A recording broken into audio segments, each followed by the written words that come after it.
So we're starting off with the first three notes of the scale, and we're using triplets for these for this passage.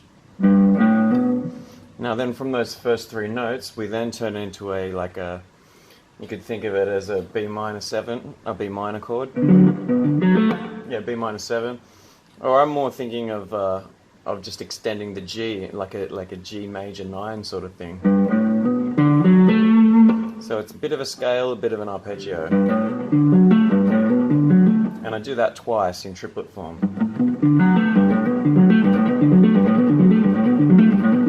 So that on its own is great to practice. And when we get to the next one, the C major, it's going to be exactly the same. We just move it up a string, right? Or down a string. Now, but in between those triplet ones, what I've got here is a 16th note or a semiquaver lick. And to make it a semiquaver lick, we've added some chromatics into the mix to add a couple of those extra notes. So we have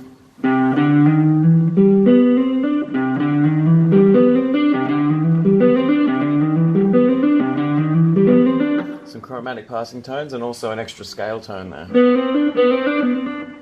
Now the key thing with the rhythm is listening to how these sound compared to these. So these are 3 notes per beat.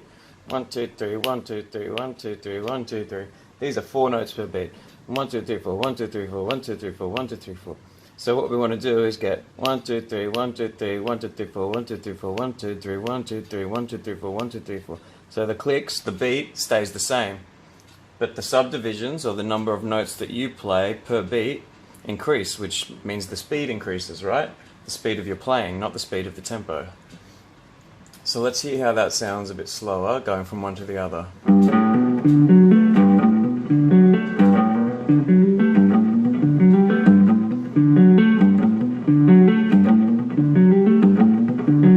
2, 3, 1, 2, 3, 1, 2, 3, 1, 2, 3, 1, 2, 3, 4, 1, 2, 3, 4, 1, 2, 3, 4, 1, 2, 3, 4.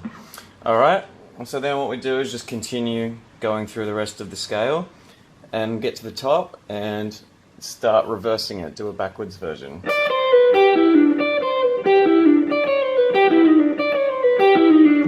Alright, so that should get you started. You can obviously continue going down the rest of the scale.